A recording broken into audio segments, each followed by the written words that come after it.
Welcome to the exhibit Growing America, the Alliance Agricultural Colony in South Jersey. I'm Michael Cagno, Executive Director of the Noyes Museum of Art and Curator of this exhibit. This exhibit is brought to you by the Noyes Museum of Art, South Jersey Culture and History Center, the Alliance Heritage Center of Stockton, and the Historical Aquarian Society of Vineland, plus countless donors and lenders across South Jersey. This is a story of the Alliance and related Jewish farming communities in southern New Jersey, which had their inception during the initial years of the refugee crisis in 1882 and 1883. Fueled by a desire to escape violence and suppress freedoms and prejudice, Eastern European Jews fled Russia, seeking opportunities to become tillers of the soil and eventually American citizens. Their story, from its roots to the present day, deserves to be widely broadcast. It's an American story with life lessons that resonate both nationally and internationally. And to tell their story is my colleague, Dr. Tom Kinsella.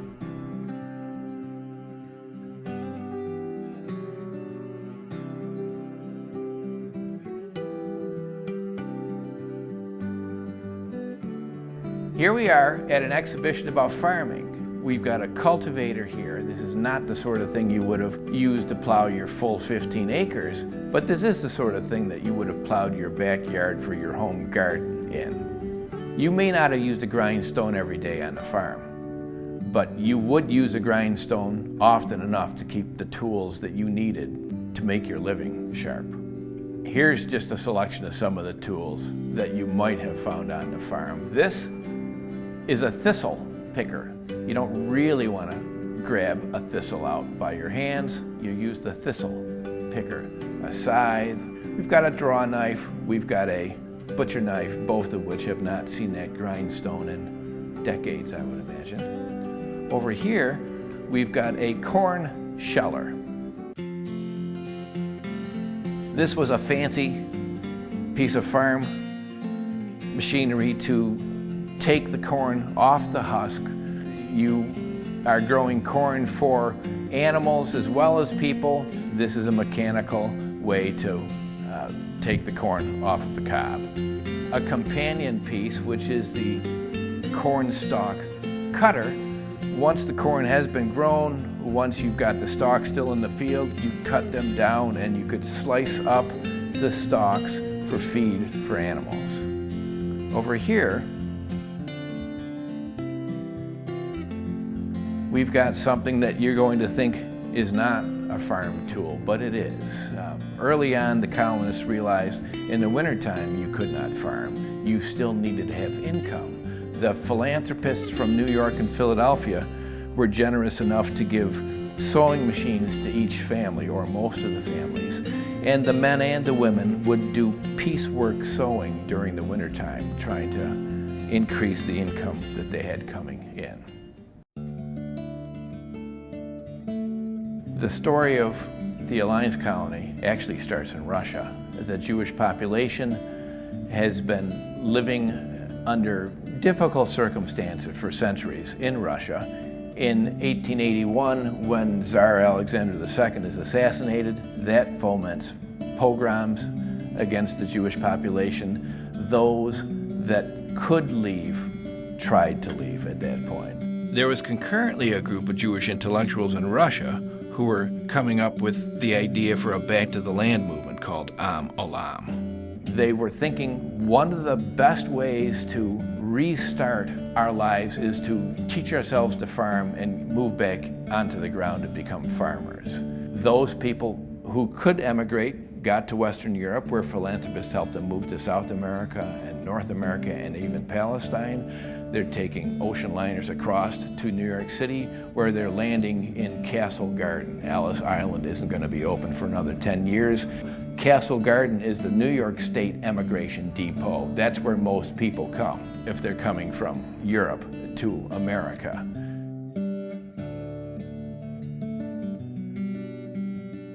On May 10th, 1882, 43 families came from Castle Garden on a train down to close to Vineland, about 5 miles northwest of Vineland, a place called Bradway Station. Early colonists remember being dumped off at the train station. They walked with all of their belongings 2 miles into the woods. 1,150 acres of scrub forest had been purchased for them, and they were left at 3 barracks that they were going to live in communally until each family could begin to work on its own 15-acre farm. The property that they found was partially timbered, lots of stumps, lots of brush. It was a difficult place to imagine being farmland. And these 43 families were told, start to uproot the stumps, start to cut down the trees, we're going to begin to farm. In the summer of 1882, these 43 families, plus more families that came by train from Castle Garden, began to cut down their trees. They supposedly cleared 500 acres and began to plant some late summer crops. They had a difficult time because they weren't farmers. There was a gentleman named A.C. Sternberg who was brought from Connecticut to teach them how to farm, and he did show them things like how to fertilize, but he was only on the ground for about 6 months.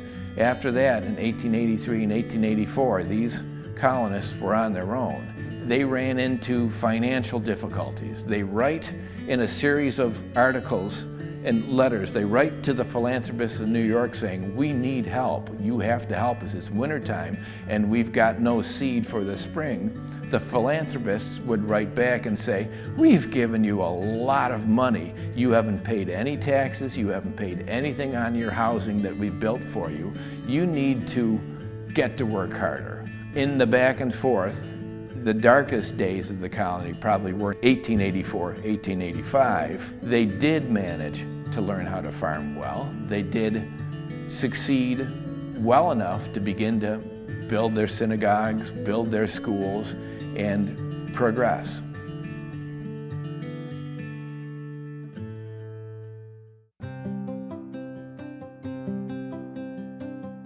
If the community members of Norma, Alliance, and Brotmanville weren't watching or playing baseball, they were probably swimming in the Morris River or at Rainbow Lake or Centerton Lake. We've got lovely images of swimming at the Morris River.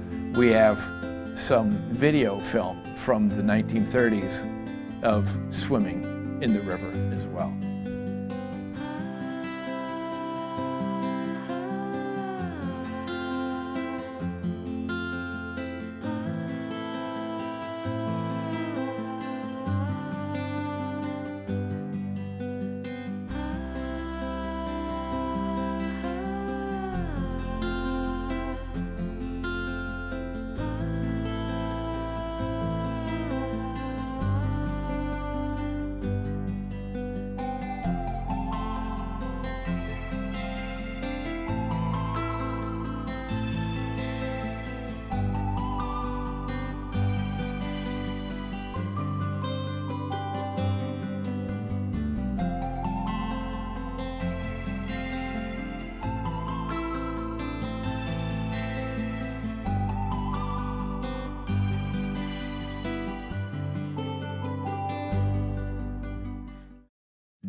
Let me tell you briefly a fascinating family story.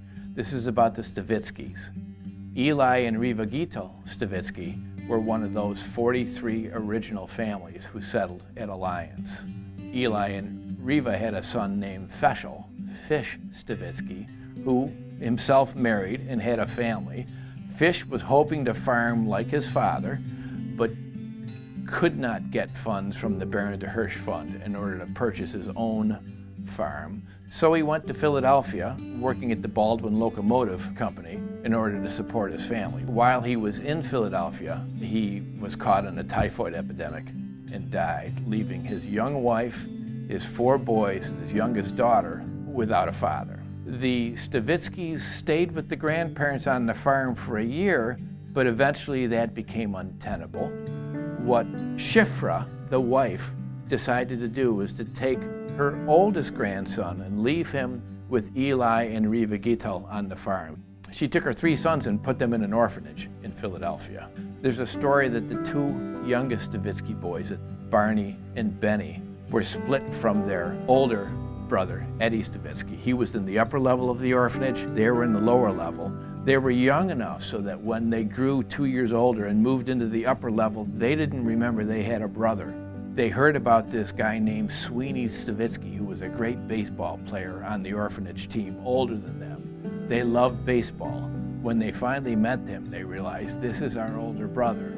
The boys were always interested in baseball. Eventually, when they came out of the orphanage and moved back to Alliance with their brother, Jacob, they learned to hunt, they learned to fish. They lived their lives in Eli and Riva Gito's homestead and became essentially Pineys. They were quite famous as local Indian artifact hunters. Eddie and Barney in particular were able to walk the farm fields and find thousands of arrowheads, which Ben would then plaster into the walls of their home. We find these campsites, we could just tell by looking at it whether the Indians camped there or not with the water. They had to have water. We go and we hunt for water, and then if there's a field that's been farmed around there, we know that's it. Without water, they couldn't live. Right. So that's how we find all our animals. They were a very interesting family.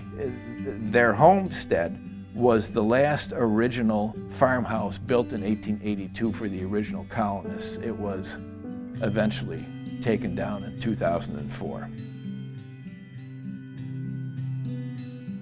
We've given you a selection of some of the stories that can be found in the Growing American exhibition. There are dozens we haven't told you about, including this chair that came out of the Bratmanville Synagogue. If you want to know more, you can always get a hold of the exhibition catalog. I hope you've enjoyed what we've shown you. We don't bother anything. We wouldn't pick up a penny off his place. We're honest guys, that's the way we were brought up. Honest. Treat people like you'd like to be treated yourself. And that's the way most of the people from the colony were. They'd help one another in sickness. When somebody got down, they'd pitch in and do his work on a farm, the old timers. I guess a lot of people like that today, but they're hard to come by. Everybody, it seems, is selfish. You know what I mean? They're looking out for themselves. The old timers were a lot different. Thank you. Many people helped to make this exhibition possible. We thank each donor to the Alliance Heritage Center at Stockton University. Without your support, this programming would not be possible. In particular, I'd like to thank Rich Brotman for the use of the newer video footage and Buddy Bardfeld for his father, Leon M. Bardfeld's older video footage. Copies of Growing America and the Alliance Agricultural Colony in South Jersey can be ordered online from Amazon or Barnes & Noble, or by contacting the Alliance Heritage Center at Stockton University.